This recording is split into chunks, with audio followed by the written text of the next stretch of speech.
move for my this way in your grow. Mama for my this way in your grow.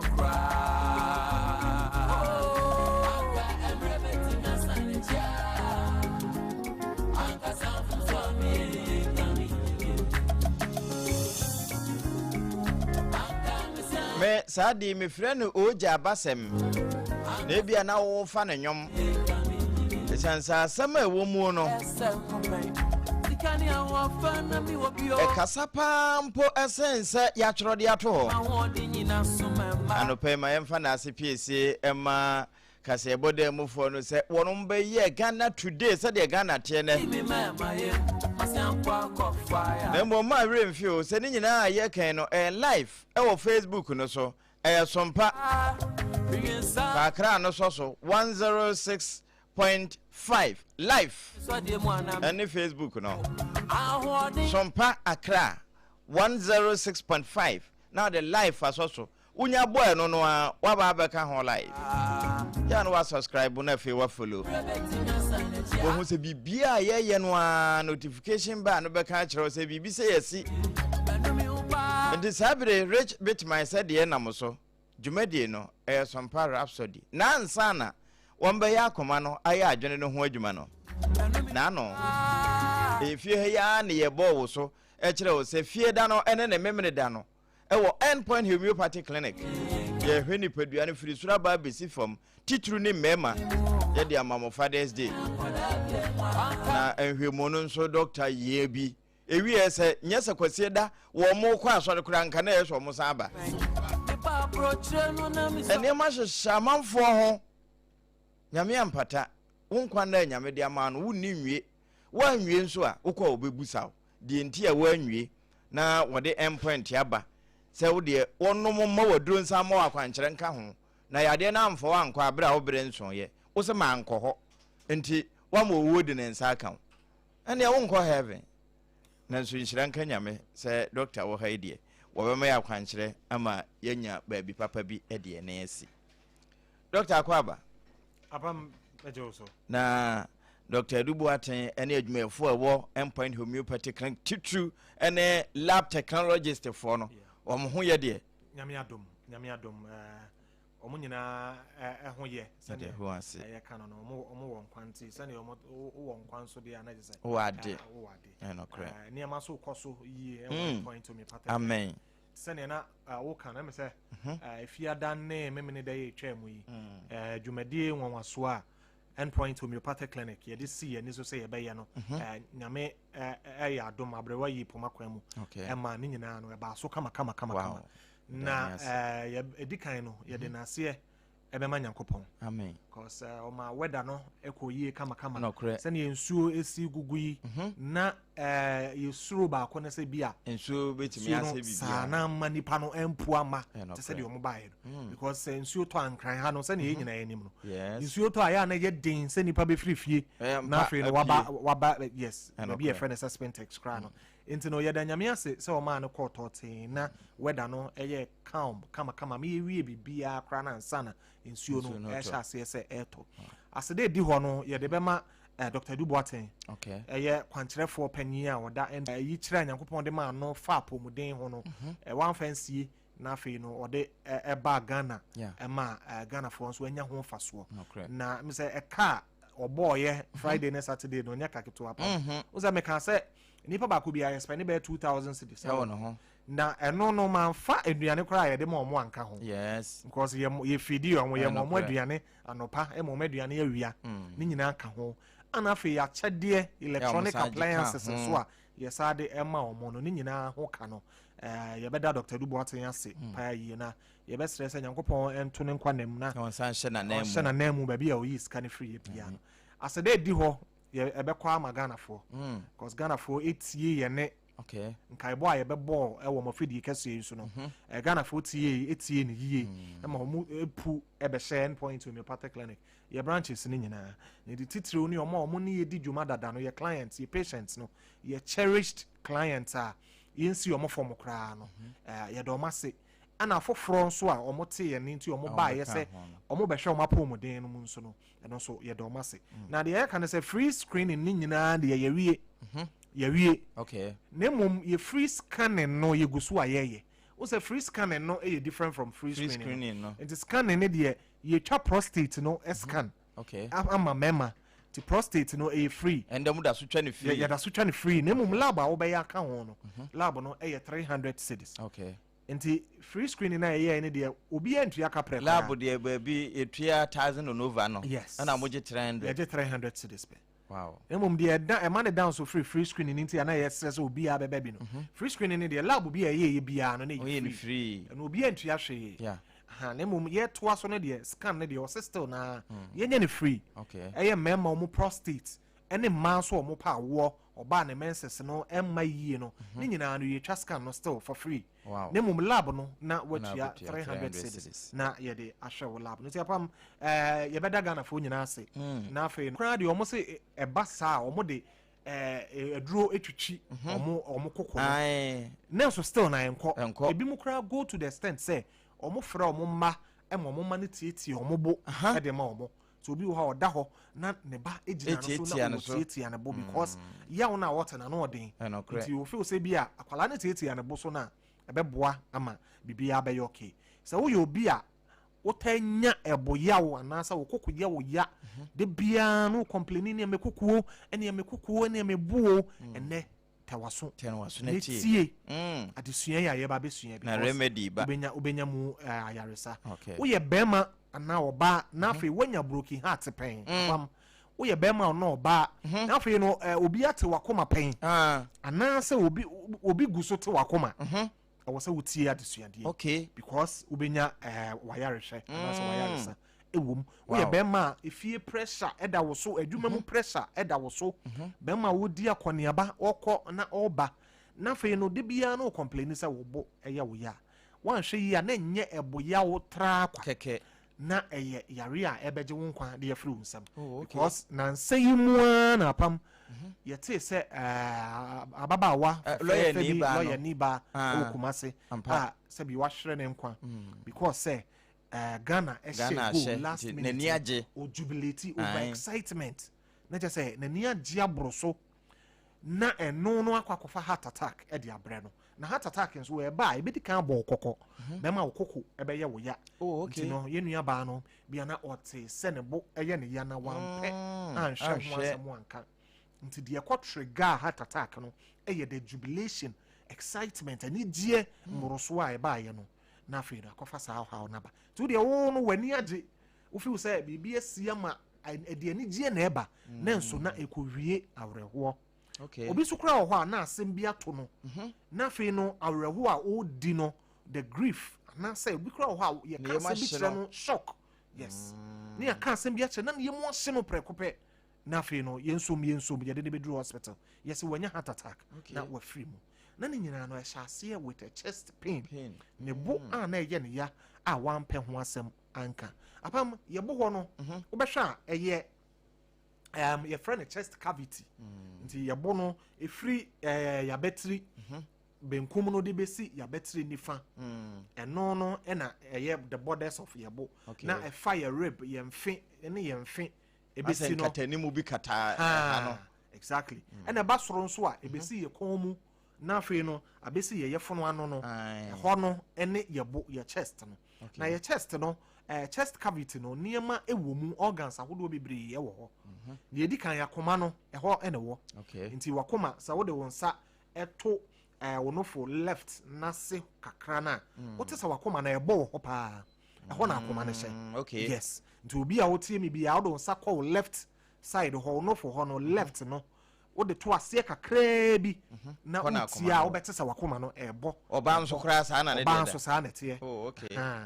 ho ane baby akoma no ehye ti akoma no majority of it was the left side of your chest ho ne wo na akoma no ni dwuma edi ne say ebo moja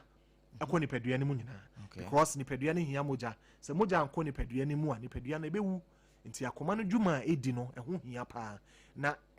enam say ho hia nti no Nyankopon de akọhye your chest ho na your chest ho no say numpe ewo ho your ribs no your mfe rib cage no wo ho a kata akoma ne ho na ebo akoma ne ho ban ase nyame sheda ye bogla proof bi de shame exactly ta kwa kwese bogla proof no okay to say wo si dan na wo ye window no wa ye bogla proof wo ho se ne be ya akromfo ntimi emfa ne sa nti no akoma no so e bogla proof no ene ye mfe ye rib cage no eno no na ebo akoma ne ho ban wo ye akoma ne free ho a ahrawa e wo ho ahrawa ne ye lungs lungs ne boa nipa biya se obehome kama nti mframapa ye home na mframapa no ebedi exchange na mframabɔ ne ye friend carbon dioxide aba bonten no eye ahrawa no ne di sa adwuma no na iwia de mframapa no akomoja nim na akoma no so wabɔ mframa no afa nipadua ni mu nyina na watimu nipadua na atimi a function properly nti ahrawa no so eyade ye ho hia yie pa ahrawa na ye mienu ba ko left side ye bo ho no ba ko the right side no ne boa ema yetimi home kama eno so ewo ye bo ana wo yi no free ho a ye wo bibi ye friend say esophagus esophagus no eye tube a aduane ennamu na ekoto ye funu nim nti ye didi aduane to ye num ne ye wesa aduane ne fa ye minimu a droban bi eso ye minimu no so eno na gi aduane no eboa ma aduane ne koto ye funu nim eno ye friend esophagus eno so ennam ye bo nti obi wo ha obon so obedidi no ose aduane na ginagina ne bo ose aduane ne nko aduane na ka ne bo because esophagus no emu close emu si okay ye ba ne say aduane ne ntimi nko ntem nti bo se obete say aduane ne gina wo bo because esophagus na wo ye bo ho wo ye chest ho no eno so ya ade a yare ba mu a etimi ma ye chest pains eno free ho apam ye wo intini nerves and ye wo blood vessels intini amoja namu ani na no yes enam ye bo ho ye wo muscles enam wa ekata sa nompe yi rib cage nyina ho aye no so no sa problem bi ba ho a obi ho a ye be bo no bi obi ono obi kuno obi abone mfe na sa ne nipa na bone bo mo se free ho no na wa sha ase se wo te pains wo ne bo ho no eno no na nye wa koma na nye wa hrawa na nye wo esophagus no bo aye bo no muscle no na ebo na ye bo wo no ama muscle na ye inflamed ntia wo te yawo e wo ho ene ama bebre betimi ama nipa bete yawo e wo ne koko de di kan because akoma no wo ye koko ne ntino akoma mu yare ahodo na no e de koko yawo ediba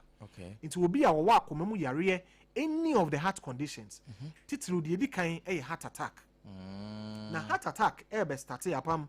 e bibia ye friend say angina e na ediba angina anya ba akono anya de afin di kan we de e na di kan onya ka angina obi a de na so ben angina e chest pain na de anti angina no e ba ne say moja dodo anke wose nke kwa akoma no ho no akoma no ho intini bi wo ye friend coronary arteries eno na di moja kwa akoma no ho se ne be akoma no so benya hoden na etimi abo moja akọ nipadua nim na sa coronary arteries no se mu sisi na se moja intimi ankọ akoma no ho yi a na akoma no moja e wo se nya ne yi a akoma ne kwan a wo de be kire wo se wonya moja no eye se obem wate pains e wo na eno no ne ye friend angina no nti se no se bo nka ye na se wanhwe yi a de ye kire wo no se akoma ne nya moja nti no muscles no ahase se ewu ti wanhwe ho asem wan kakra na pain no na ekoso nti obi wo ha ne de ne be hya ase no na yawo no so ye adwuma kakra e na ote yawo no wo ne bo ti obi wo ha bon se wo fro staircase kra na bo se na se ne bo no na eye ne ya obi wo ha wo mad ye so a na ote se ne bo no eye ne ya obi wo ha wo ye adwuma otumri kakra na na obobo na so obi wo kra na wo kasa na wo tesa wo kasa bre a na fe no na ote se ne bo no eye ne ya eye because say moja e kwa akoma no ho na akoma no nke wo se nke gi moja na intimi ngi moja ana wo ye exercise nso a won say akoma ne hia moja bebre because o hia se obo moja no ko ni padua nim no what me dey exercise no enti at the time I work exercise na nka wasa akoma ne nya moja bebre no enya moja nti obre nti obetire o se obre nti obeti yawo e wo koko na wonya chest pains no na fe no pɛ ho asɛm enka because say yawo ne bana wo jai activity na wo ye na yawo no so na atekɔ nti wadwen ye say bia adwuma na wo ye ne ntia nti ene ma minja adwuma ne ye wadwen ye say bia amerika na wutu ne nti nti ene ma minja amerika ne tu na menje ma wo me na fe no yawo no na ekɔ nemo mebe kwa nanimu a kodru brebi no na fe no a significant portion of the heart muscles no na ewu nti eno no ɛho hia sɛ woyɛ biribi ansa na wate yawo no wote hɔ koraa at rest koraa no wote yawo no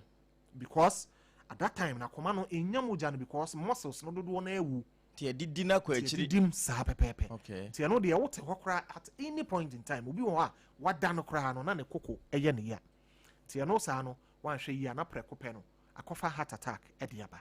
nti no yenim sɛ yenua ba no issue na ɛbaeɛ no awrɛho de na mmom yɛ nkaebɔ nso a ɛbɔ Ghanafoɔ okay say in this time a kyɛ sɛ obi ni edi Black Stars yɛkyi in this time a bia adeɛ bia wani ɛda so ɛho hiawo paa na wanhwɛ yie na sɛ disappointment bi ba na ɛho shock no wanhwɛ yɛ akɔfa heart attack hwɛ ni mu sɛ so hwɛ wo bɛ pass no wa feel okay na fe no prɛko pɛ na akoma no na agye no ho nti doctor we na ye nuane a yedi no na akɔfofa we nyina aba ana sɛ ye de na wo se ye ya ye nye ya sese saa wake up call ya bai apam akoma ne de na ye hwɛ no de di kan no ye duane die mu ɛka ho ɛyɛ very very important because say no bibi ye friend say urbanization nti no ye nyina no ye gya yato sɛ bi ye nuane na ne ye di ne kama kama ne yato abu ana yafa aborɔfo no nuane no ye nuane ye kontomre stew ane ye potohwe eguso ye nya adoa stew ne ye de momone kakra ne ye de atwim gene ne garlic ahodo ne ye de atwim ne ye di ene ye mankani bi ye board yampese bi a yabɔ ne ye di no ye fufuo bi a eno no ye di wi a ntempa no ne yafa ya soso ne ye kɔ ye fum ne ye kɔ ye adwumaden na afei na adwumaden na ma aduane ne kora na atwe ho samre no urbanization no just say yaton sa ne mani nyina egu ye pe fast foods no because nipa no o yes o no aduane no wo fie obe late adwuma obeche nti ahohare so no okɔ adwuma na traffic mu no wato bibi anwa sochi na odi obekɔ adwuma mu no so no onnante obekɔ akɔtena se na afei no air condition mu ne computers nanim eno ana obeya te so obepon obesori abafie no so no na ade asa obedi traffic mu a oba bedru fie na ade asa obedru fie so e wo so odidi anadwo na odidi wie ya na wada ade achi no wasa start sa routine na enti je say yenuane a yedi coupled with your physical inactivity say yenye exercise no edi yenya ama nsrade adore yentini ni mu a se moja nke wo se nke kwa akoma no ho no moja ne ntimi nkwa akoma no ho kofa chest pains ediba yemududu na so no ebra bi a ya fa si eni so abrabo bi a ye bo lifestyle bi a ye bo no say alcoholism and sabro say aye the order of the day say if you dru na say wan hu joint bi a aboma a mema ne ma esiw ete ho a ye twitwa bi a na say enye nkran ha no kre dudu na no so no ye betwitwa bi no na cigarette ka ho ye betwitwa bi no na shisha esi nchen a wo mo no mo ye betwitwa bi no na pork ayache ana ayatoto na esi nchen a ye de we dodo na na omo enim sa de we no omo ne me ya adwen enti no bo say weekend no ebeduru no tie no enya na kade wo ho debi apam sa na dwo no kra no pork ayache pork na ankasa no eye srade ankasa ne wo ya sa de egu anwam asa ache aka ho na wo we wo de nsa na esa ewe na wo wi a so wo ankasa wo anom cigarette ni bi kra na obi nom a wo te so a wo cheko mu enti no mo say weekend Friday no Saturday no ne Sunday no obe sorry Monday no na chese ni pedua na se bibia free ni mu okay na free no na chest pains no na asase ese eba ni nyina no eka ho sa ne ma nyina no etimi kofa chest pains na de ba wan hwe yi a na kwaje wo nkwa e de free nsem enem se embre ni nti no okre yentimi enka ada courses no yenim se ahrawa no e de bi ba nyame yadom a na wo twese ne ye ba ye beba be hwe yahrawa no ekwan ye fa so e de chest pains eba na etimi gini pa nkwa free nsem na ne na wo twe biem no ya be hwe your esophagus no ekwan ye no so fa so e de chest pains e de ba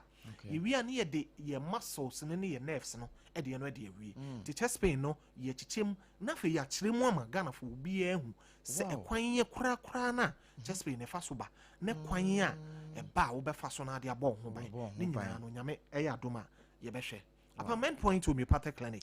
e tiawa ye kira kwan no enwa kura nkran ha ye was Spintex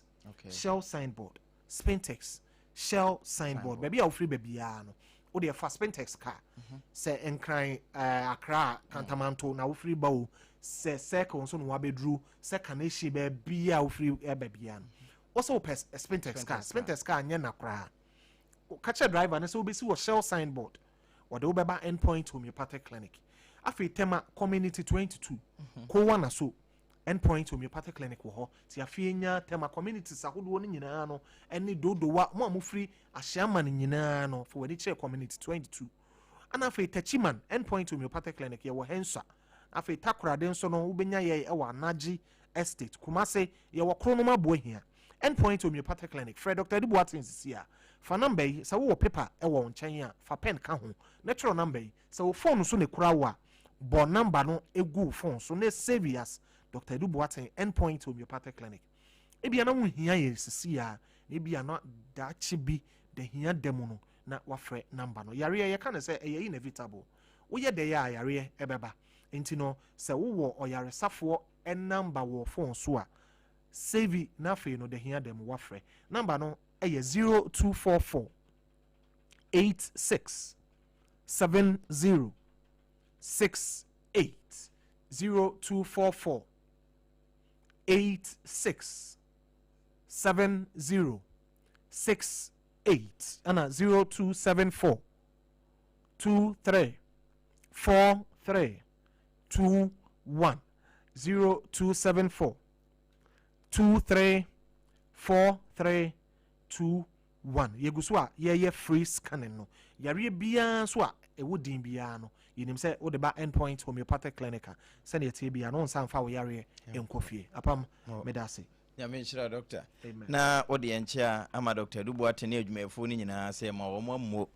ye de efre wo mo se manhia esanse Ghana ye nhia wo mo a anka abo bi ache yare ewowo ekurum sabre ma yenya ha ma Rhapsody fo na wo mo nya akoma no de doctor aboso yi eho adwuma ewo kasanom na fe wo mo nsanye adwene no eno nso ho adwuma sabre de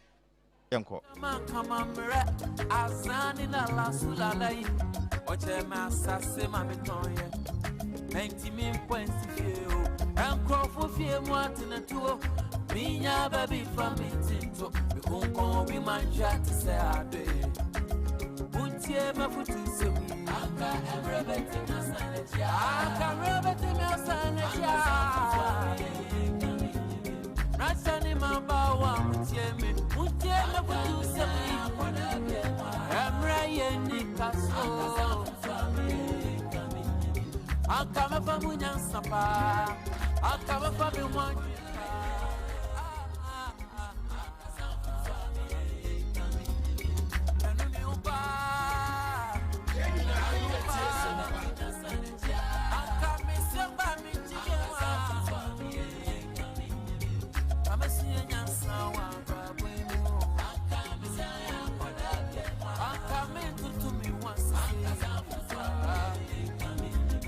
Ghana this my man no pay me mamu nyina chimba Sompa 106.5 FM akra.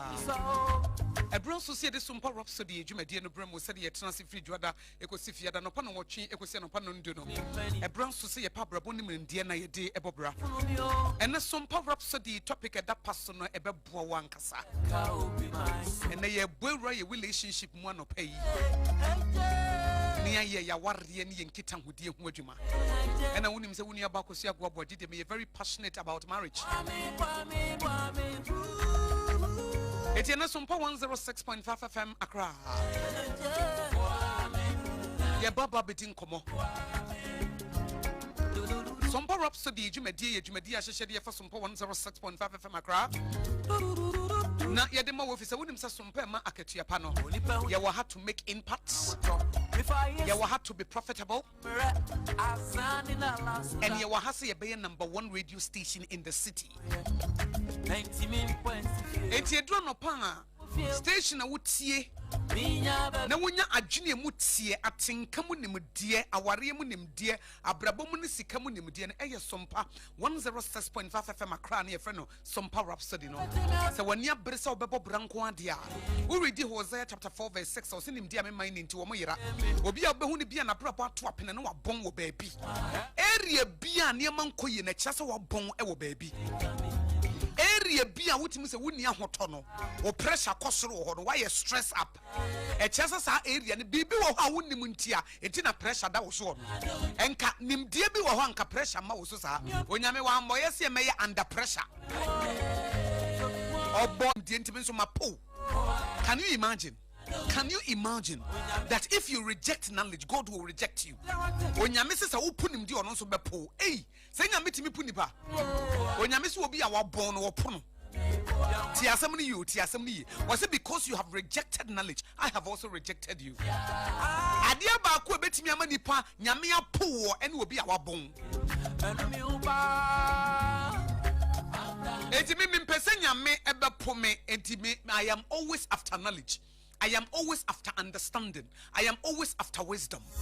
Mempese nyame bepo me ntide bia ma na motu a metuo me sore no pa me ye open minded me bia ma dwenem se ne mennimu no mesua e se ne wonnimu no ye didiw so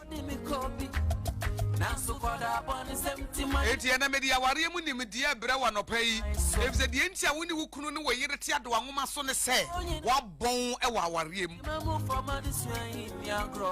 die ntia woni wukunu twema nso woni wo yere twema nso ne se wa bon e wa ware mu die ntia wummu wo yere wummu wukunu ne se wa bon wa ware mu die ntia wo ye oba wo mre wo ho ase ma wukunu na wo ye oba ma nso wo no wo yere no wa bon wa ware mu e se wonnim se de wo yetia wukunu wo yetia wo yere no wankasa na wo yetia wo ho wonnim se nim de no nanka wonnim a ka wonnim se de awade sitia enka wo bedua ba papa ma wankasa wo ho but nim de a wonnim ti wa yera etu se oba ne wokunu da bia mo bre mako ama area ho da bia ne ye pata mo ntokwa awarifo bi o masem be pie wo manim area ho mako ama omo area maami oton dokunu di nasem da de oton anka wadi nasem da maami bi hye kona ho ono so ton pan no ono so di nasem se area ho omo ton ade ho maami bi nso wo provision shop ho asem na copy o masem no area ho no yedi o masem ma provision shop owner atena se aka asem no maami na oton dokunu no watena se aka asem no maami na oton vegetables no watena se aka asem no maami na oton fruit no watena se aka asem no maami na oton koko no koko wura no oton anopa no watena se aka asem aba. Hey, how are you, baby?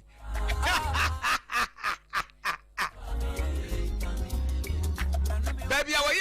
Ejuma wura atia akansam no. Marketing manager akansam no. HR manager akansam no. Security man nso akansam no.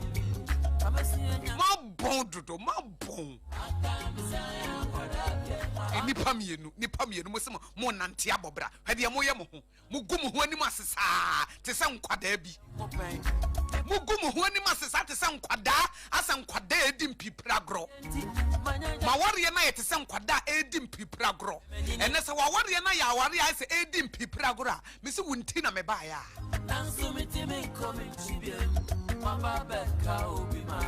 Sompa Rhapsody efutupa eni abrabopa Sompa Rhapsody Prof say adwene mu tenka hyew o kan bibi adwene ni atenka mu hyehyeye tenka hyew eni ede brewo he ewiase me say tibon koso enso soto da mame nka nche onye de ohia yesika o enye de ohia ye sika hia pa but what bon e dangerous ebi se wo betimi enye sika nso no wagimi I'm telling you ebi wo bible mu Abigail ni kunu na ba bible say na he was a rich fool etu betimi enye sika but no wagimi nim de me say go after knowledge se wo tie me a go after knowledge nimdia na fa bobre o na nimdia ba ko ehia pa obi ehia bie eye nipa nkita hodie mu nimdia efse wiase wo twumu tan ya wo hia nipa enipa wo twumu tan ya wo hia nipa onyame ama wo se wo nkwa wo de bibia bema wo de wo hia no ewo obi mu I'm telling you onyame wa ammo nipa ba ko amfa bibia amma no Ajini me say ewia say unya business mu nimdia eye wunya sikase mu nimdia eye wunya academics adesua mu nimdia eye na mo me ka kire say nimdia ba ko a esese woto nimdeɛ baako asasa wo prehwehwɛ ɛyɛ nipa nkita hodie mu nimdeɛ. I'm telling you. If you say ewiase nipa bie ne wo asase so a onyankopɔn twedi ampɔde bibia ma no ne ewu hia no ewo bi hɔ. Ɛna wo nso wo bibia wo bi hia. Enti sɛ wo hu kwan a nipa ya fa so de nkita hodie na wo bɔn ɛwɔ human relationship mu a wo bɛbrɛ. Wouldn't human relationship a wobebre every say na make no ade bi a wo hia no e wo bi ho atade e hye design e bi na design ni yo ye friend Diana me ntimi mpam etimi hia say Diana be pam e de ama ma hye etimi ntimi nkasa Diana ho hia e so no na be pam e de ama me okuani no me hia no e say wankwa nkodi a me nidi sa wo bon woni pa nkita wodi a wo bre who will be a flourish be a nature human relationship said ye see ya no when you money pebia so won't live in isolation you need somebody you need somebody me too me tie sha me ntimi nya obi na ye na makwa akoto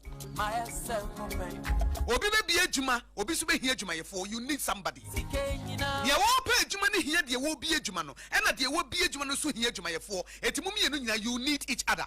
if say wo bi adwuma no wo nkwa wo ntimi nye e na wo so so obi emi adwuma wo so wo nya adwuma nye say obi emi adwuma wo so wo nya adwuma nye but say mo me no ma hu relationship no e be ha oba hia bema hia oba wo hia bema hia oba bibi wo ho a oba epe nyame de ewura bemam ena bibi wo ho a bema pe nyame de ewura wo bem eti sa wo ye oba na wo se ai me de me hia bema wo betimi aye nan wo betimi aye roman sister yeti ase sa wo betimi decide na me na bo me ho ban eti we all need somebody. The employer needs the employee and the employee needs the employer. The husband needs the wife and the wife needs the husband. Adam for a year for be Adam for David no Jonathan. If you say we read Ecclesiastes chapter 4 verse 9 we see two people are better off than one for they can help each other to succeed. E yese nipa mienu benante if so mbeboa mo ho ma di ba ko tofom kita ho na we ye wadin say we hi obi a wo boa you need somebody. If say nyame wa amfa bibi enwura dipa ba kom bibi wo ha wo pe bibi wo ha wo hia wo de akoma wo bi wa ho brase wani die ene be mo onya sade na free nipa no ho na wo gye no hantan ne de wo be bre because you cannot do it all. One kwa wintimi nya nyina eti pen ekwanya relationship hunim de na make no eye asset kese a sese obi aprinya ye ko school aye nkyere ye but you need that. Ese hu kwanya nipa strength any ni weaknesses no be dane no ese se hu obi mra ye na wo to ne kyene a ne strength no so be bow. Se wo obi mra ye na wo to ne kyene a se nipa kro no wo mra ye no se nipa kro no anso so wo enima papa bi wo no ho se wo hye ne mra ye no so na se wo to ne kyene a sa anso ena ne strength no so wo nya da eti se wo hu nyansa ye de dane nipa ne weaknesses na wo nya ne strength ne ho abamfa so ama wo ba wo je ne wo hantan eni bra wo mra wo ho ase ne minimunti na ye wo se wo ye more important than wo bi anti wa pam nipa nyina afiri obi aba wo nkyɛn a nkyɛ because one born a human relationship etienne me boawura ware yem ne maboa kwan a obefa so a obeware ye fese wo kunu no hia no na wo yire no so wo hia no if you don't take him or her for granted who take him or her for granted it is at your own peril wo obi adwuma de ama wo nipa na obi adwuma no wo hia no efese nko ami adwuma na nkekombede wo etinya me ma opportunity na wo be adwuma wo ho a na wa hye adane ni yie na wo nso obi adwuma na adwuma ne hye wo nso a wo nko nye from an opa besie numere eti wadwuma yefo no hia mu ntese wo bu omo eti mum ye no nyina you need each other eti but ahobrase na betimi ama relationship no akoyi ama na akoyi nso ama me badanam say abon wo human relationship mu nti etena bi ka obi wa ai oh me de me mfa ho wanya enye obi na ye dispensable ma me nka sa asem yi enye obi na ye dispensable obi wo ho a nyame destiny se omeboa wo obi wo ha nyame destiny odi bibie wura ne mu nyame mfa mo obi a wo It is a one man who wants to say, ama dine woni panimuno, ama wow. Now we are I, Obekwa. Would Jane say, Waka, Uben your before, and you will be an yet dispensable. And you will be an yet tunuchina a year. David, Jonathan, Uben Jonathan Biemo, but David, when you're Jonathan Biemo. David, when you're Jonathan Biemo. Jonathan or by once in a lifetime. And you will be an yet dispensable to hear Obrasie.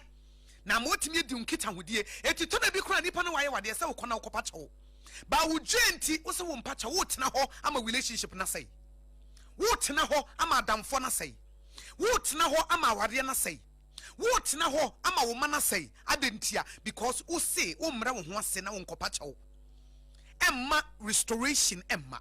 wo bana wa fom no wo wutim se kwan ofa so fom akoda na nye frɛ no Kofi se dem si kasa kye wo hi man kasa yi se dem si bu wi ma mu yi o ma me fa kye me wate then you get your son back, you get your daughter back. Ba wo se wo nye kwan ofa so treaty wadwuma yefo wan treaty wo mu yi eti ese wutimi kasa mesrɛ mu we de mo panyini mo mfa nkye me wate ma nya de now you get your employees back. And now say kwan ofa so wo leader wo boss no wo si kasa kye na wo ye wade wan nye ne yi na nka wa pa ne chawo boss we de me ne wan ni ne yi enti fa kye me na wa get ne back. Adam Fui, Nye, Ukunu, Oyere no, Oba na Nyamede na ma wo no, Nyamede ne ma ofise Nyamede nim se bibi woni mu ebetimi aboa wo. Bema no, Nyamede bibi ewu ne mu se beboa wo. Eti wa ya ade a enye. Obebra wo ho ase apacha wo no se wo mpacha wo. Obekwa wo nkọ, obenya oba foforo wanya, enye oba bia ne enya foforo. Enye bema bia ne enya foforo. Enye adwuma ye ni bia ne enya foforo. Ena nya boss bia ne enya foforo. Boss bi wo ha sa wo hire no a wo benya ne su biem no wa bre. Adwuma ye ni bi wo ha wo hire no a wo nya ne su nipa da. Enye nipa bia na ye dispensable. Eti ya hye no nso se wo gye ne wa hantan no na me de me mfa ho de obagine bia adwene opa akọ opa yese no jais hade no eti na wo bre nti na wa brabo adane nkobesie no. Eti sometimes you need to come down and apologize. Pacho never restore relationship ne ba. One active about you are justifying. Who justify at the end of the year, because who you je,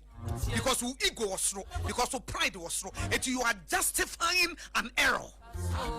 Why you say and come you say, man you say obey bibia and ma license so be misbehave. Say obey adimpo enya and ma license to misbehave. Say obi ya de say ye wukunu say ye wo yere say ye wo ba wo ya de pia enyempo a emma with the license to misbehave. You need to take the higher road. You need to act maturely. It your relationship with yaba. Na me na ane ne kwatena ye no a wo boa wo no a why ade a enye watea won ti so apake woni e me ko share maami bi wo ha wo no na nyame se wo befa ne so de aboa wo eti sa wo kwanti na obi wo ha obi wa wo free ne nchen a wo be nante saa ensi wo ye da because asase we su obi e ba asase so nyame ma ne boafo obi obe ma asase su bi nyame ma ne boafo na mom se boafo ne ba ekwan wo befa so wo be dane ne no e na be boa wo obi wo ha wo boafo ye wukunu obi wo boafo e ye wo yere obi wa wo boafo eye wadamfo obi wa wo boafo ye boss bi a woni ne koye adwuma obi wa wo boafo eye adwuma ye ni bi a woni ne koye adwuma obi wo ha wo boafo eye wo bi a nyame ma wo hia no na emom no boafo ne ba na se wan nane ne yie na wo di je ahantan entitlement ai enya omfa ne baabi na me so me mfa me baabi share wo benya ne so no me se wo nya bia mu mpo e se bia wo no ena nya me di wura ni mu nti e se wo ti me bra wo ho ase obi ani wa wo bansa siso nya me ama ne boafo e ma ho kwan ma honam ne mbonwuram e ma ho kwan ma kasafi emmonwuram e ma ho kwan ma gya emmonwuram e ma ho kwan ma minim emmonwuram e ma ho kwan ma tintintirinti emmonwuram e ma ho kwan ma media mentio bia futu emmonwuram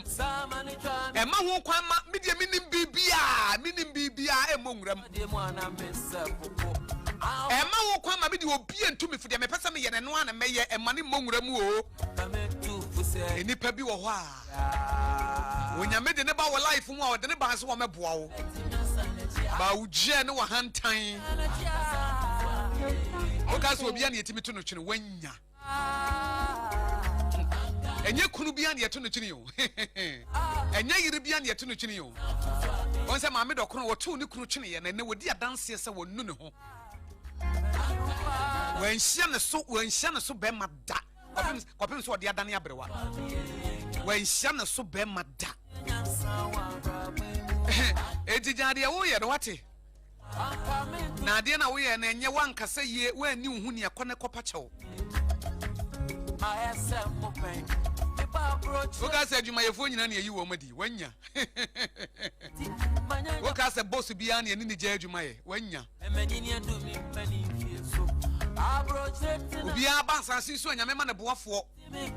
nyame se da de nipa bi ba wo life mu ahobrasie ne enidie humility and respect ebe ma de wo nipa ne mu nyina ba ba ye wo chefa The person is anointed to be of help to you. The moment I will be disrespecting Ipano, the moment here, udi jebe mu no bo se wa shase ekofom. Eti wo yire anase wo kunu na woni ni tifie ho no. Onyame di favor bi ato no so se meye adwuma ma wo. Onyame di adom bi ato wo yire no so. Se meye nhira ma wo wonyame dia dum bia to wukunu so so meye nhira ma wo ba wo ba wo life wo ekwan afa so treat wukunu wo fie ho wo se de wo si treat wo yire wo fie ho wo adom no ebe ko atia wo adom esese nka ye adwuma boa wo na adom no be dane ne ho na ko atia wo instead of favor no enye favor ne na beba wo eye wo fombo ene wo bre ene beba enye nipa bia na mistreat no eno abrante bi ba me office ni me bedi nkomo wase ante Akosua me gitum se ma yeye niema bi na ekotia me meje me mfom so otum and I'm so nyame asem aka Psalm 51 say a broken and a contrite heart the Lord will not despise. It is a one who now ko to denim now sre ready say ready overcome judgment with mercy. For whom bro manen kasama me if you say atem will be cassette yam ya wonyame be hu mobo on say nipa bebre die ntia ye hu nyame ani monyam ne say ye ko nyame ani ma ye mfa ho brase nko ye di jani hanta na eko ase nyame de ne ka na so koda boni semti manyire me wansu de oyi medi etiene me ba ware anim time be de achre ma po nyina ye jambi timamu fama de suan oba na nyame de ne bre wo no be ma na nyame de ne bre wo no wadi bibia hyede mu se be ye nhira ma wo bia wo yire ko nyame animu a na wo su edi enti na sese wo kunu ko nyame animu a na wo su adenti na sese basa wa wonim sese de wo si treat wo ba yi nye o kan kire kofi kwame o hame o jiji me o ma me kredi awreho o fa sam free me so hey I'm sorry pa wukunu ka kire wo ama Akosua Dina Rita Mr. Mama Sumdie wo fie ha me po adwuma kura nya makona se meba fie ai me de ntokwa ne be hia wo me de ntokwa ne be hia wonnim nyansa afi obema ne nani nyi wo fie ho biem onyampo adwuma ne de ntokwa hia na o gate na no ene na wafre wei ene wo gu nanim asesa wo frɛ wabusuafo wo frɛ wonamfofo wo frɛ wei meyara yesei mikuna yesei meyara yesei mikuna yesei wo gu nanim asiama woni ani wonyam bia wateti be meya teti wo be ya made bia wo konyame ani mu a eyesu nko a na de wo ma wo yire anase wo kunu konyame ani mu nka nche Awurade se Awurade hyira me kunu ana hyira me yire sompa eti wo ma se wo kunu anase wo yire kɔ ne kotodwa ani mu a wonka se Awurade me kunu de nka manhia no a me yire de nka manhia no a Awurade hyira me kunu wate Awurade hyira me yire wate eti wo ma wadwuma ye fo nko nyame anim ko bompa Awurade ye boss de we nipa o nipa ho abutire o wo buade o Awurade hyira na adwuma wate eti wo ma wo boss nko nyame anim no nko ka se madwuma ye fo yi o mo boa mi o Awurade ko so hyira wo mu o edie na nipa bi ka fa wo ho ebra woni ho edie na nipa bi ka fa wo ho ebra woni ho edie na wo kunu ka fa wo ho ebra woni ho edie na wo yire ka fa wo ho ebra woni ho sultama kamamre azani na la sulalai ojema sasema ewiase amana kese wo betu ama ho a wo betom ne se wo behie nipa na wo betete no na wonim de wo ye nanso wo se won sesa da de wo ye wadwen se wo beye na no na wo beye nanso kan hunu se Galatians chapter 6 verse 7 was wo nyame yensi na twetwe de nipa dua no eno anu wo twa woteti obi a wo so abrabo betete se wo bu nipa nimti a wo so abrabo bebu nimtia se wo emu nipa wo so abrabo mu da ebi se wo nyame yensi na twetwe de nipa dua no eno anu wo twa mama chance mfiri ha unim media sedema Joe's bread and pastries woman na de Joe's hot kenke abadwa so na Joe's hot kenke ne ye dokono a eye tufo bo eye 3 Ghana cedis enti minim weekend yi se wo wedding bi anase ye bi on bi na apese wo ya ma Joe's hot kenke emmoa wo na wo kenke experience no ebeye convenient, tasty, affordable. Enti shananson say just hot kinky e hot dokono we eno na sese obi a edi omo ton dokono omo kotubi de etoso biem omo ye yi omo ye wedding event bia no omo pe dokono save omo ahoho a e just hot kinky na ade ba kwa just hot kinky hunso a e dem mani koyie ne say wotimi customize na ma wo se de wankasa wo pe no eti yemfa ne se ebi a wo pese bia wo de nkyenam e ka ho ma wo opese bi ode amane ka opese ode sadi ka ho opese wo fa green pepper, yellow pepper, red pepper, wo fa shito, black pepper se de wo si pani bi obeye de ama opese wo twitwa carrot e de gusu ma green pepper obeye ne samanti utimi customize no o package ne se de wo si pe na wo hyehye ne kama na wo de serve wo ntie ba ya na wo de ama wo mo ba dokunu na mu ade eye 3 Ghana so de sepe eye just bread and pastry dokunu no so wo de yellow corn no a vitamin A wo mu no e no sanso eye DJ e no sanso ye streamer and the wedding eye memenda ye kona ye fro wa hye bosi ye bedi just hot kenke ni bi e wo ho enti fre 025 60 68832 025 60 68832 tbm 025 60 na de gunsu hyem no abobi enumre na wabobi ebe ya wo fine etimi okan ye no enumre me beda no bi obi kama nenum de yade because sen you know sichire nim mokanim yankase ye cocoa ye ntisa cocoa powder no ene ho asem na making pe cocoa powder ni bi emfa ho ne brand a pe cocoa powder de he say ye cocoa powder made in Ghana omo mfa makan ka ho omo mfa sichire nka ho pe bi fasi center table so wo sori no anum bia no pa no anum bia numre ebeye o pressure anxiety chese ebeye wo nipadua no ho adwuma yie kama na etimi abo nti we know kind courtesy of Joe's bread and pastries just hot kinky and the amount na mama come for 21st clinic and mauna what to say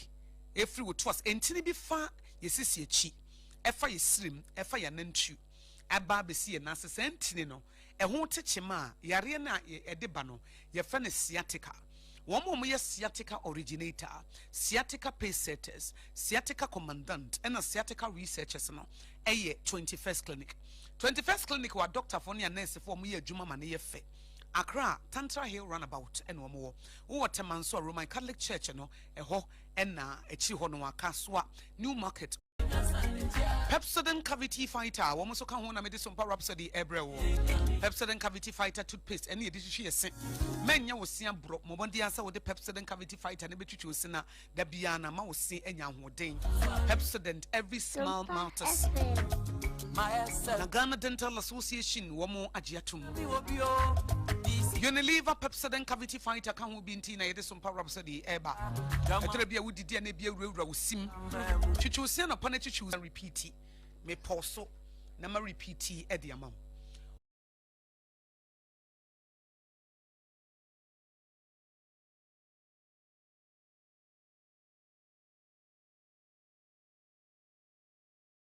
Mawono. Ono na kyerɛ ɛkwan a ɛsɛ sɛ boafo no yɛ. Ɛtore bi a boafo no ɛyɛ deɛ wobɛware no. Ɛtore bi a boafo no ɛyɛ obi a wobɛfa nadamfo. Ɛtore bi a boafo no yɛ boss bi a woni ne bɛyɛ adwuma. Ɛtore bi a boafo no ɛyɛ adwuma yɛ ni bi a nyame de ne bɛbrɛw. Ɛtore bi a boafo no ɛyɛ wo fie wura. Ɛtore bi a boafo no yɛ akwadaa bi a woni ne bɛtena. Akwadaa na woni ne bɛtena no. Ona ye wo boafo ma meka tie secret na meka kire wo no akwada bi obetena wo nkyɛn no a ne tiri wotutu na moto mo bon no a wonim ne left and right no no wa ba betena no ɛtɔre bi a ɔno ɛna daakye nyame ahyehyɛ so ɔmɛyɛ boafo ma wo saa akwada na daakye obesi fia ma wo ɔna bɛtɔ ka ma wo but ebi na wonim but akwada na ɔyɛ boafo but saa bre ne ye de ne betena wo nkyɛn no na wonim eti waba ɛtɔre bi a boafo ɛyɛ wo colleague bi a wo behia ɛwɔ school ɛtore bia wo boafo a wobɛkwa kohia wo kromuni bi ɛtore bia wo boafo no timi ye wo nnua ɛtore bia boafo no timi koye asɔre ba bi a wonni kohia wo asɔre wono ene ye wo boafo ɛtore bia boafo no oye onyame de decide fo bi wo mabra bom o Tech FM former CEO a wonya ne ba bi kro Mr. Opportunity no ye me boafo onyame de me boa because on de me wura media adwumanim won ne ma me opportunity Dr. Wasen kwa me despite o ye me boafo ebi so no ena yi me free kumase ena o de me bankran Dr. Blessed Foster o ye me boafo wono ne bi adwuma ena o ye me radio manager anase general manager etu o ye me boafo me kunu Akwasi Aboagye amaware no o ye me boafo ebi se me kunu me ware no o ye nhira bebre e de amame ono kwa na hye me din se me nko school eti nyame ne decide baby ode boafo no ebefa me boafo amfa namfom enye namfom ne faaye omo a me fa o madamfo nyina de me nsa wo fom ofo firi adamfom ne baaye adamfom ene firi baaye ne die no e firi adamfom ene baaye obi wo ho a na ne boafo no e firi partnership adwuma mu partnership mu ne bae obedie eye asori mu ena ne boafo efiri bae sofo bi a okohia no asori ba bi a okohia no onyame ne kire ba bi ode boafo no ebefa etiti asiesa die tosum yenu enam se wonnim ba bi aboafo ni befira banti wonnim se befira wariyem wonnim se befira damfom wonnim se befra safomu na aba wonnim se befra dwuma enam se wonnim nti no esese ni pa bia wo be hye ne bia wo treat ni yie because wonnim imagine se me hia me kuna Akwasi Aboagye enna do a wodo me ne pa wo pa masam no me nante ne so a enka nhyira na obeya ma me nka me nya imagine se me ne Mr. Opportunity eye adwuma me ne despite ye adwuma me ne Dr. Foster ye adwuma ena me nante wo mo so ena me ye madwuma basabasa enka moa no enka menya ebi kura nye ne senka bi ena me ye general manager onyame na kire me former boss Dr. Despite de bia waka o se ofori ka wa nhia na ye boni din despite ye ka despite a e ye ofori na wo kohia na ntia eduntia ena din hira ebre no adamfo bi okohia woni ni mfiri maame baako woni ni mfiri papa baako but onyame de ne moa no ehye adamfo enam se number 2 woni ba bi ebefira banti ebi na ye wo boss bi o ebi na ye adwumayeni bi o Syrian commander ano ye kwata e wo Bible mu no na ne boafo eye mate ena na ye ne boafo wo ye kwata no na ye naniwu niwu so ye kwata ento ye Syrian army commander but no de nsasie na kwada a wote ne fie ne tu ne fo se Israel wodifo bi ho ko de obeka che o se ye biaye na wobetimi anya yaresa enti Syrian commander no na ne boafo a obeboa no na wo ye ni mate me ma me bia menim no woni akofa akoda bi fire kurase ene odi akoda no betena ne nchen ofa akoda no se wono ankasa ne ba ofa akoda no se wono ane ba no eduru mre bi no akoda no se na nyame amma no adesua penti akoda no nimade akoda no konanimu a ene akoda no United Nations ene akoda no ne tofie ma no akoda no ne toka ma no etu nim sa bre no a nyankopon di akoda no betena ne nchen ne onim se ne daache ekuta akoda no onim se ne daache ekuta akoda no enti na nipa bia wo behia na sese wo ya hweyie yen nante nipa so yen nidi nipa atem yen mu nipa ni mutia efise enne die bia nipa ne ntimi nya hwe ma wo listen ebi enne because Syrian army commander no ebi akofa akoda ne ba na akoda ne ntimi nya hwe ma no but no onim se daachi bia akoda ne beka bibia kire no a ede na yaresa ebeba wonim se David ene Jonathan David na ne boafo ni Jonathan o eti wono ankasa Jonathan ne kura yi ni papa Saul eman enka ne papa Saul ewu a enka no Jonathan ne bedi ade o satana baba be ka kire David ni papa plania na Jonathan wa be ka kire David eti ne boafo no Esther na ne boafo ne Mordecai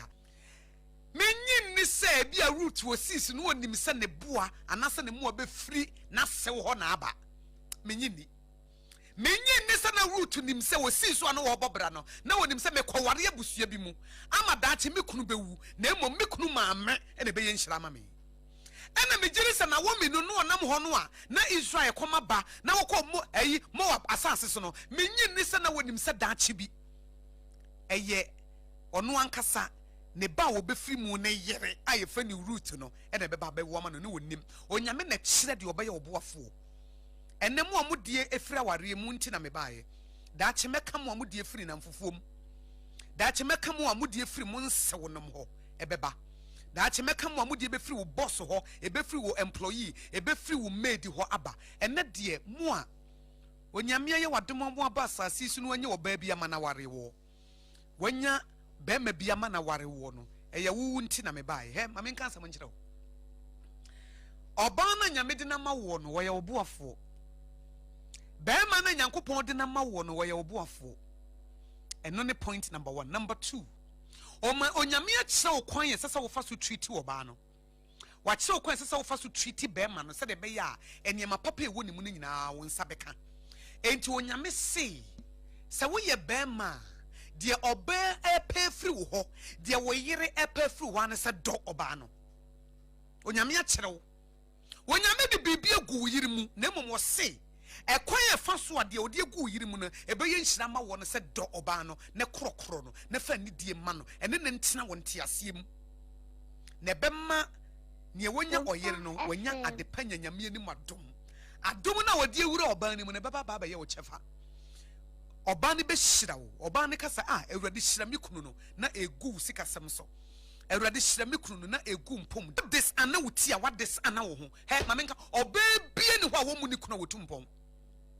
otumpon kro betofom oba bie ni ho a ommu ni kunu na wonante ni kunu so na wotietia ni kunu so na wokasa che na rof na wonne ne kontokwa na woma na somdwe wo fie ho na woma be ma ne tete sa wo ba no ebetimi afofili destiny da ene nka wanware kra nkaye eye better so ba wo nware dan se wo be ware na wo ba be albatross around the neck of your husband ene nka menware eye dangerous ma wo ba se wo ware na wo muade eye dangerous ma wo ba so wo ware na wo mra wo ho asema wukunu eye dangerous ma wo sanso na ye dangerous ma bema se wo be ware oba na wo betete no na wo no na be mo oba na di awreho na wo de side chicken sem be ha oba no eye better se nka wanware eye better se nka wanware na wo be pe oba bi atena if said the moment I wonu obi be kwa apam the moment ya be ka chen se ma fa wo se wo ye meyere ma fa wo se wo ye mikunu no ni pa na kwa apam na apam no onyankopo be make sure se wo be hye se betimi abam eti wo a wo bebu wo de so nyame ni wo bedi eti no say the marriage bed shouldn't be defiled. The adulterer, I the Lord will titi wukunu udi gu humfi.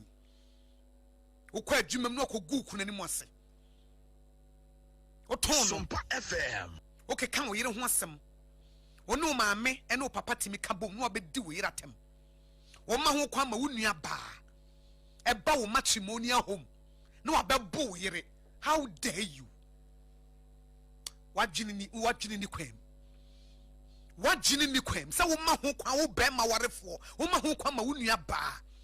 eba wo matrimonial home no abebo wo yire abedidi na tem wonnim nyansa nka wonye sa da oba woni na kwa pam covenant ne be ko atia wo yire wo gina bonte wo betete wo yire na wo betete wo kunu eye abeye nnome ebeye curse on you. It's better to stay alone. But the moment abeye wagin say me di oba bi beba me life mu me di bema bi beba me life mu no what for responsibility di enyame aka che o say ye ne say wanya wo bebre say wan no oba no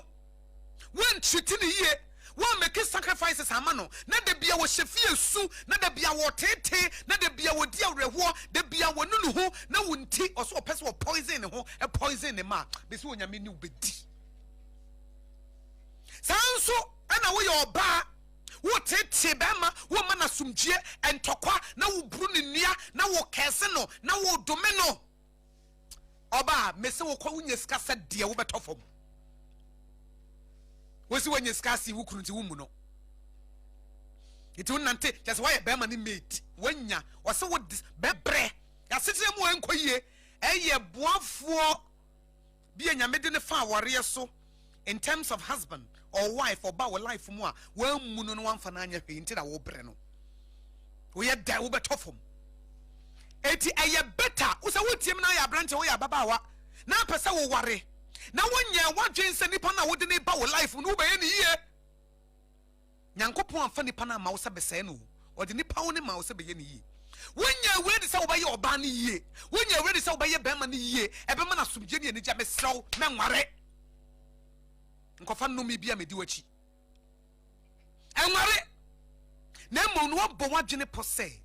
ewrade danche se wo ma me yere ya meso ne muti se kosua ewrade danche bi se wo ma me kunu a me defe no ankasa ene ekwan da ho wontimi nya atra wo ba bi enye nhye Paul kura wo kan se be ya monye te se me menware te se de me ba sa susu me se menware yi efi se adwuma no wontimi nye na wo akofo ba obi ba na wonim se wo kunu anasa wo yire na waware no enyame ba na wonyame boni se no suban ne se so eti wo tete na ekonyame ntinim ne no mpem eti nyame ne ubedi die to so me yansa ade ba ko me pesa aware fo mu ti ase ne se mu ye timo o se the two shall become one bomodia se mumie no mu betena se aka se na me ba asase so wona nyame de wo che me ene esie me ya wo mpe ka kire me mame nso menka ne me ya mempe ana wo ya mempe ka kire me na ye hu kwan ye befa so a ye be dane ye ho ene wo kunu ntena se ene wo yire ntena se oba me do wo ntina me ware wo be me na me do wo ntina me ware wo da bia ntokwa no mani nye ho da bia ne esi abonten na busuafo esi nkonwa edi yasam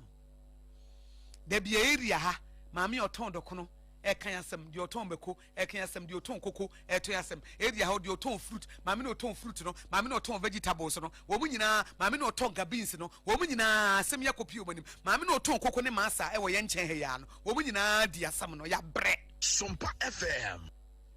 etiyem musa ye ho se edie na me ya wo mpe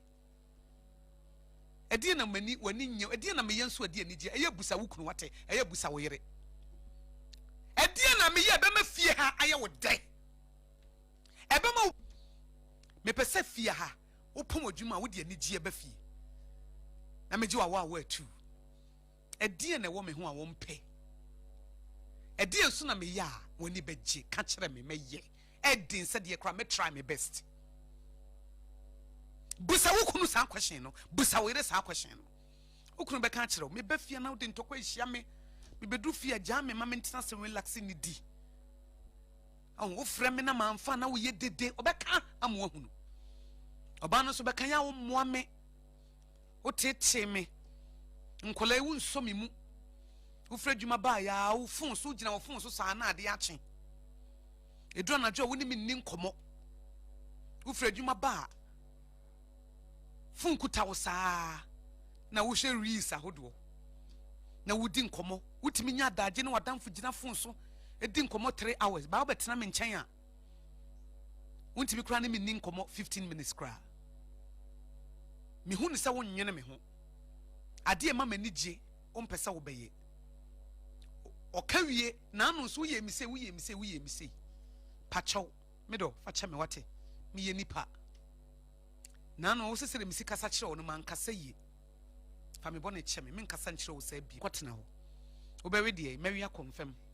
ɛna deɛ wo sɛ malt ɛne fruit juice to si ho na wɔnom mu wi ana maba bɛma bɛka ne deɛ wo do ho kame me ba ho na mpɛsɛ me no da mpɛsɛ wo ne me bɛda wo bɔ matimɔden ɛna ba ko mpɛsɛ me no da gye bie da bie gye sɛ me tontoma ansa da bie gye sɛ me tontoma ansa mama wo ska bɛma bi ka kyɛm sɛ ne yere wa ama ne ska wo ne na aware asiu ukunu no bɛda bie gye sɛ o ska tete so ansa unu aduane ma ne ni ɛso ɔba nkɔnhoma ɛne wo kunu ntena se ɛne wo yere ntena se mumienu mu ye team baako wo kunu nya wo tamfo wo yere nya wo tamfo tena se je wo mfom so otom wo nso so ye pa wo kyewa je tum na ye tintintirinti wo yere se ade o ye wanye ni ye wankasa ye fa kye no ai me de me waka de but gise makoma tom ye mu ansa ade esuban no na nka Nyankopɔn da bia na koma to ne yemansa na wo de akye ya enka nyina nkonku ye wo yire se wagye atom sese ro sika sai na wankasa ye fa kye no wo se gise makoma to me yemansa na nka da bia nyame wo boni bebrebe yi wo kasa gise makoma atom yemansa na me de akye wanka ye eti wo so ye pa wo kye wa ye agye tum wo kuna ka kye wo se wanya ade wafa wachi wabo adwaman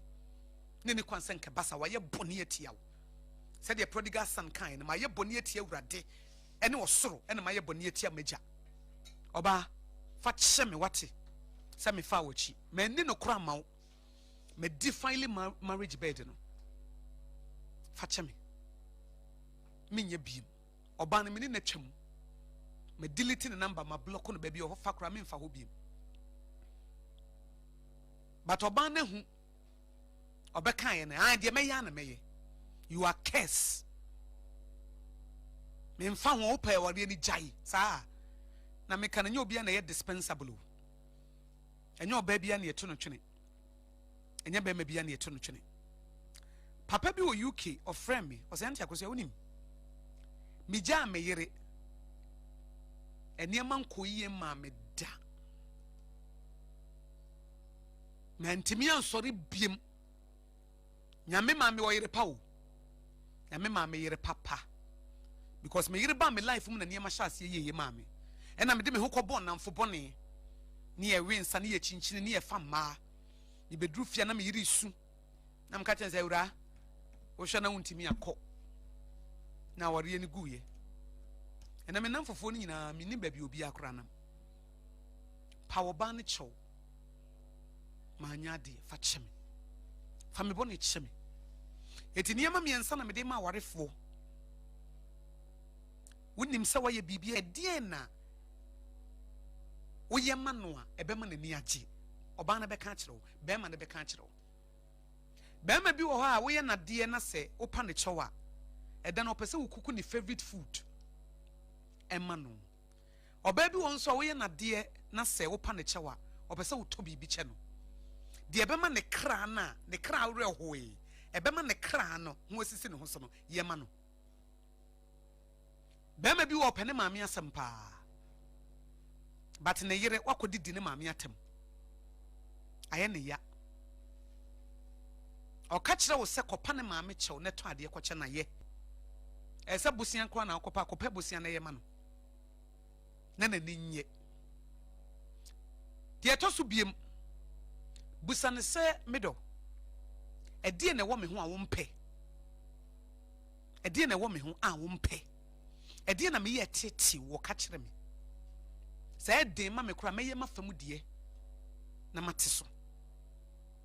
oka kire wa tie osi se we na tete na tie minim se nya bibia na betimi agya imagine se be ma wo pa adwuma na wo yere se adwuma wo pa nti ne ha no ebe ha dwene but ebi wo ho a na yesuban eye ne ye eye attitude oba na be ka wo pia wo mantem o tena bonten sa na aka me ne nkwada ne nko ha busa wo kunu busa wo yere be ma ne be ka wo frefre me wo adwuma ma me ye adwuma me pese ma dwene mu da ho ena me ya tete wo e de na me ya e hawo obeka kire wo de etosom yense atwato efri nekro e de na me ya e be ma ware na ye wo de e de na me ya be ma wa pemasem e de na me ya be ma e be build intimacy between us e de na ye me no betimi aya abom e de na gie be bebre o ka kire me na menye obeka se bi edru fia da bi me pese ye pie eya weekend bi empesa wo tade ko cha me maame me kwa adwuma ya me pesa wo frɛ me se me frɛ adwuma e ba eya me pesa me medru fie no maduane ya ready be se me bedru fie a na waba na wabegye me niema me pesa ya wo kamfo me pesa me ya ade ya wo bofo ena wo yire no so onye Yesu Kristo oye nipa bia nso ye work in progress nipa bia mfom so wo ne ho nipa bia wo ba bia wo tosini nipa mienu se moye madwen se mo benante a etore bia meka asem bia enye wo de meya de bia wo mpe ba chemadwen braso chemadwen baso a me wa ho brase nti magi atumi nya biem eti a me ma ne nya wo nwanwa se wo kuna fom e ma ne nya wo nwanwa se wo yira fom efise nya bofo anase Yesu Kristo na waware no eye nipa nso fom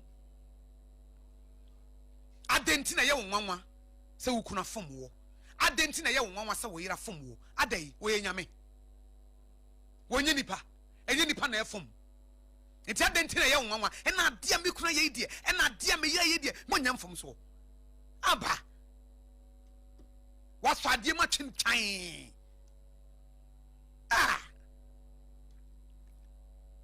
eya ma nipa grace ma wo kunu grace ma wo yiri grace kopim se Yesu beba ne de ye tofom ne asore ye tofom eni da ho bone na enye eni da ho bone asa wonim se de wo ye nye ba wa ye wadwen se wo be eno na enye na se bia nipa ni na wafom abrantie bi my encounter awarefo because I'm a counselor emema ekununum ne yerenom a mehia emma wo mafo wo mukunu achi mehia memma wo mafo wo yerenom achi a ekwan ye fa so baaye no wan plane so obeye sa oba no wan plane so obeye sa be ma no wan plane so obeye sa me kai semre bi oba bi frɛ me osu ti sa akoda foforo osu sa osu ama chese me ye ho hwienye yi na me so oba den osenti Akosua mabɔ adwaman na kwan a adwaman ne fa so baaye no ne kunu tu kwan bɛyɛ 5 years a wo maaye one ne kasa wo mudi nkomo bibia eti asori abrantie bia one ne wo hɔ a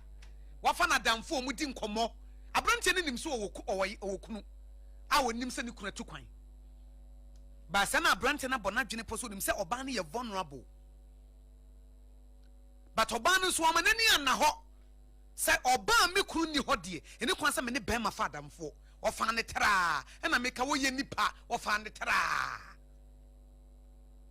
eto mo kwa asore ne o mo sere efe bi o so ene ma mefa nkotena ba bia ne e na ho se nipa nso the more wo ben na wo ne communicate no the more no na watenka e kɔ ne ho eti da ku bi one ne pie kɔ nante ya ene obesi no ofie ena boy ndi wura adem ho en oni ba no o de bi menye sa one nada obeye nu ne ho wanu etiefo me say me shia ma bi o ma committee adultery but oba we di enu ho no it taking 2 years no ntimi fan ne ho bo ne nche no because wan na nwene say was me kunu ye di papa ante Akosua na me nim se boy you betimi take advantage of me me jimi na ni kwansa me soso no so na me nim say adwemboni ni tirim because oba wo kunu ni ho for 5 years wo ye nipa akono wo ho ene obi et gusunsuo no gusunsuo ekwo bi ase wo tofom onu no ho poto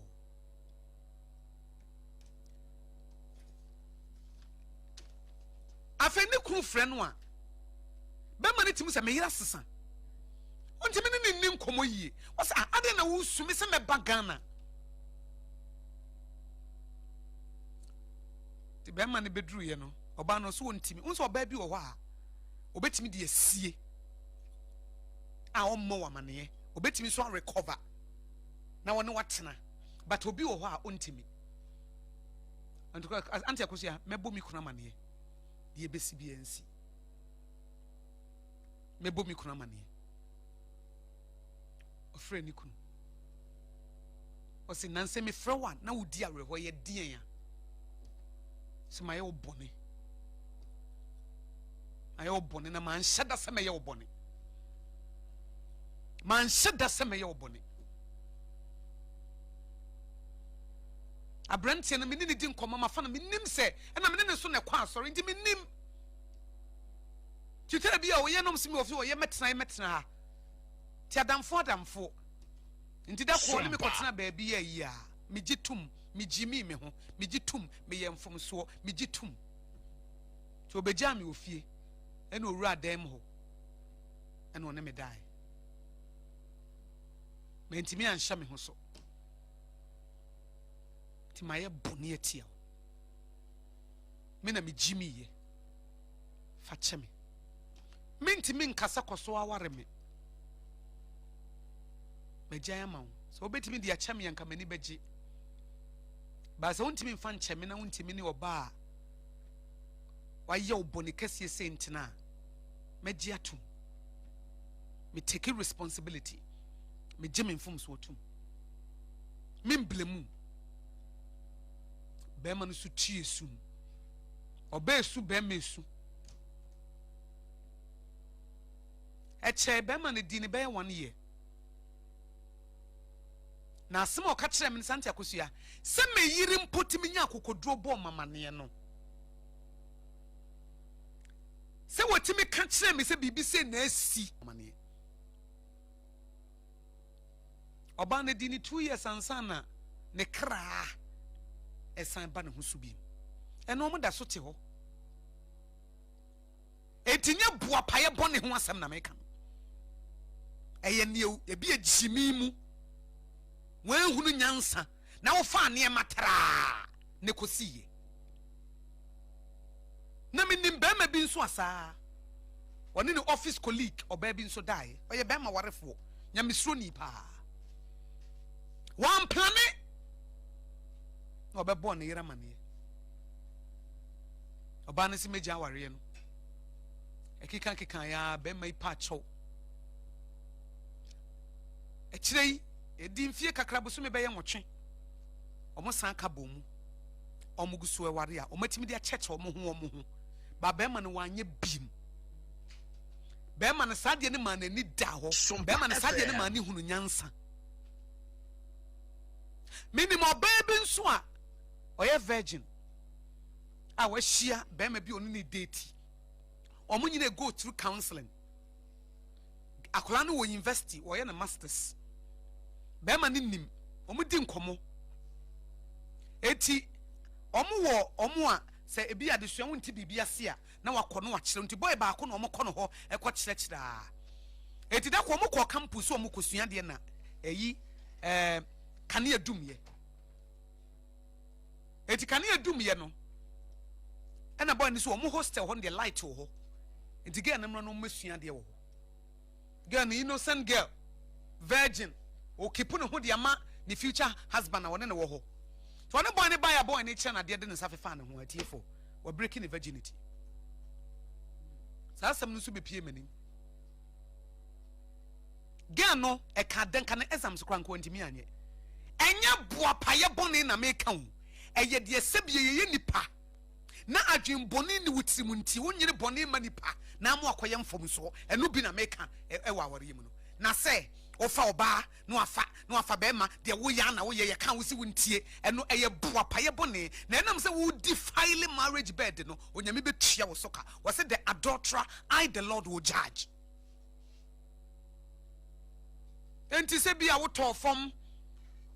because wani ana hɔ wo tɔ fam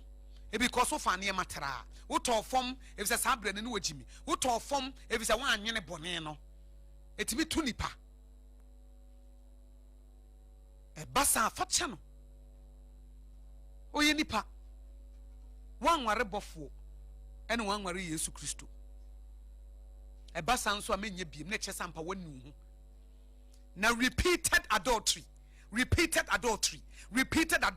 ya chew why wo justify na sɛ wobɔ wadwene pɔsɛ de wo bɛyɛ na wo bɛyɛ ene oba ne bɛma tu ho fo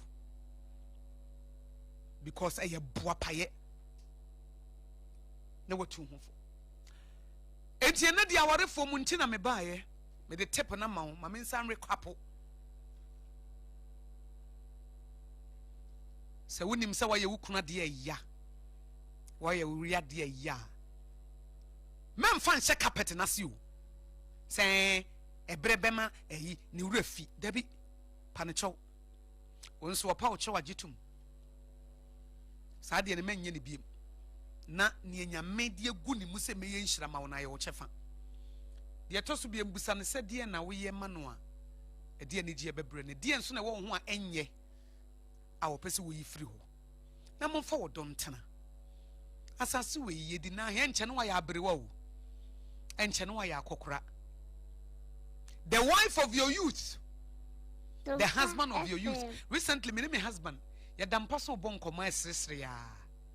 ne ye hwe ye journey na me kese Aboagye, can you believe say ya ware atwam 20 years ena me ne di ho nkomo me kunuma fom ne da emre bi me bufi ma me ka bibi ana enye ono so mre bi ne bufi e ma ne ka bibi ana enye me kopa ne chew ono so pa me chew anaso ono so aye bibia pepepe da bi ya fom ye ho mabona trimodin da ono so bo matrimodin pen ya pa ye ho chew na me se menye biem na ho ye mahintia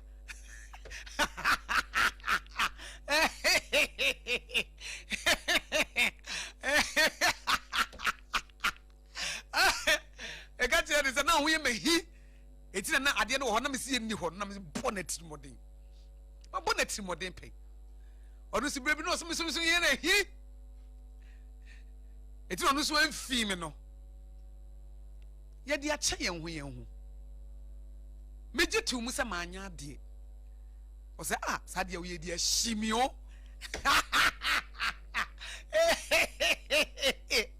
Beza Aboagye bia wo bia me do wankasa wate anopa me bedwuma ka kire musa Akosua me do na me se me so me do ya worry over 20 years ya fom ya mabomi kuna trimodin da ono so bom trimodin da makasa tia ne da ama ono so akasa tia me da ba yemie no nyina hu se de ye ne enye me mani hu se de ntia me bo trimodin se na hu ye mahi because of we ono so mami hu se de ntia wan film na ye we ye pa ye ho chew ye wie ne ye pie kotena baabi ye ba ye de be sisi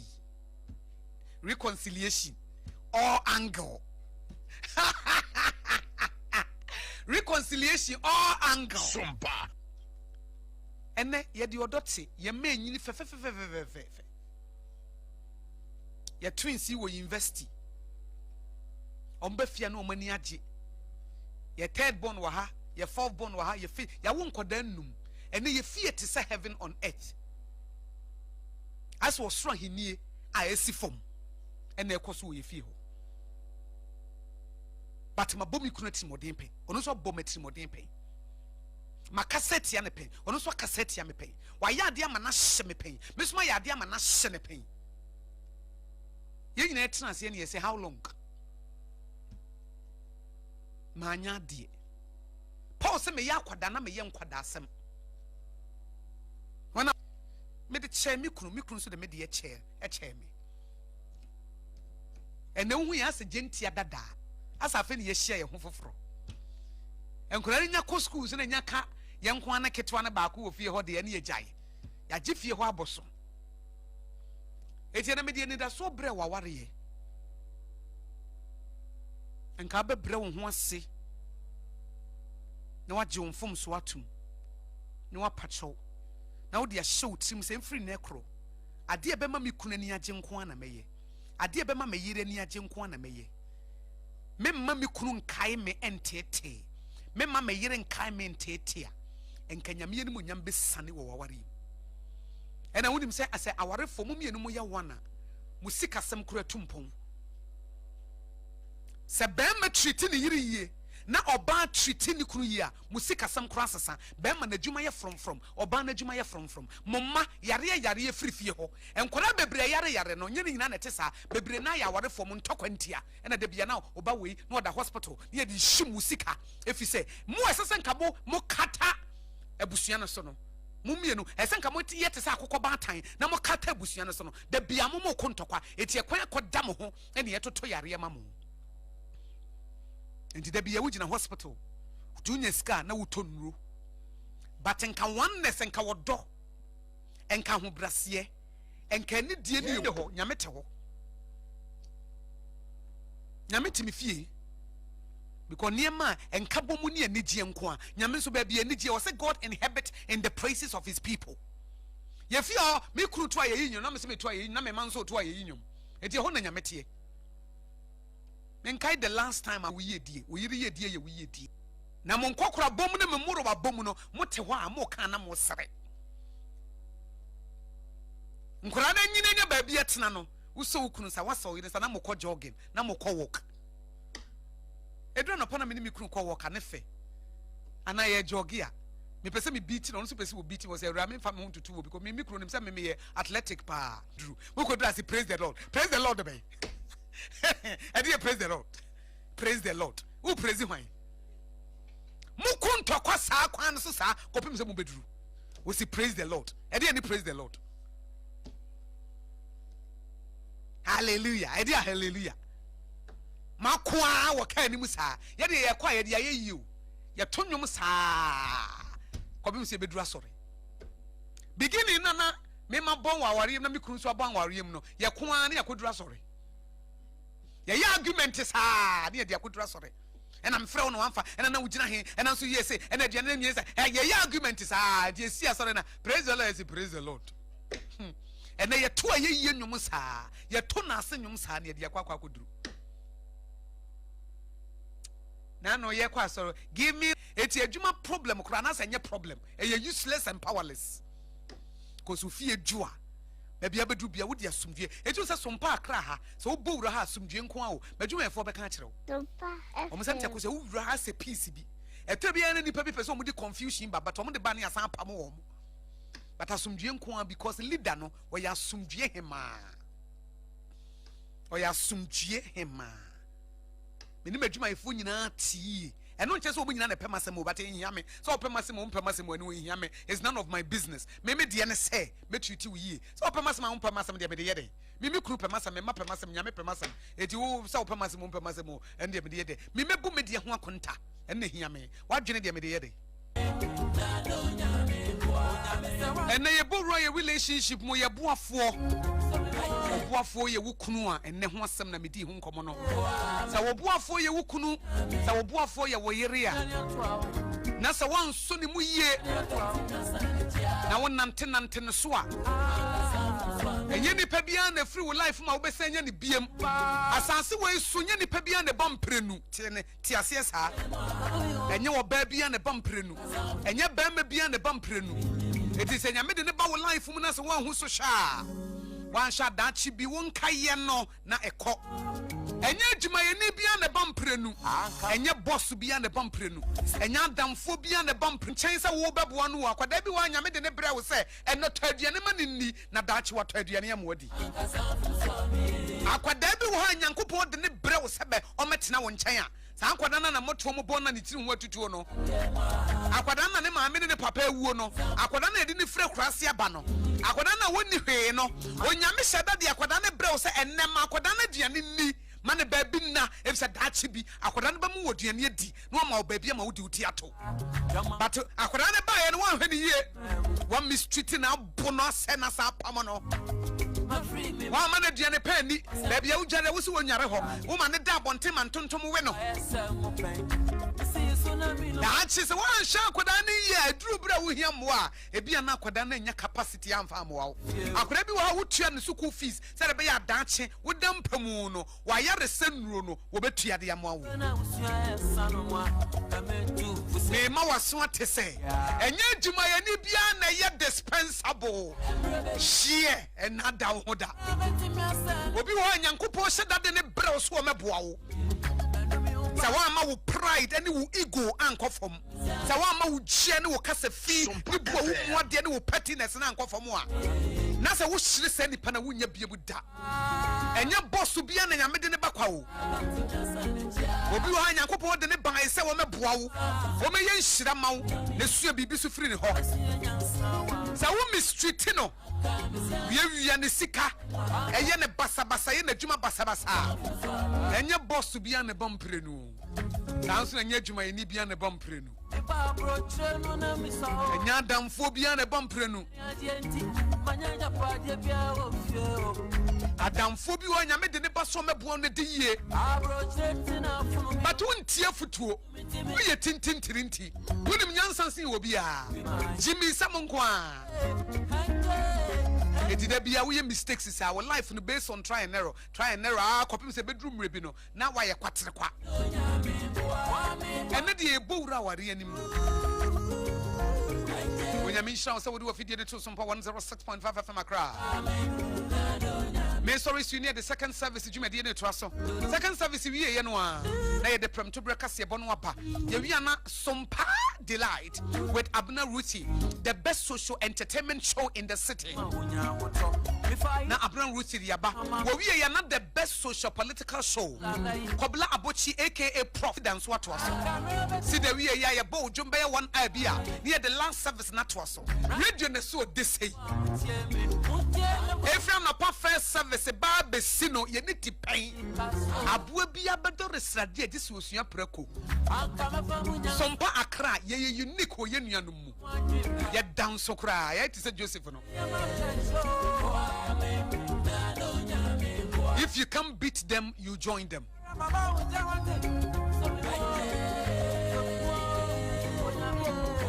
radio mu Joseph all amantem so charge kamfo yes aboa papo point Sompa Rhapsody afutupa abrabopa adwirimu nhyehyɛ ya tenkamu nhyehyɛ ye Facebook page ya no follow no like it Sompa 106.5 FM Accra like ne share and na dwumadi ye di ye mu amusumani agye ho pese wo tie repeat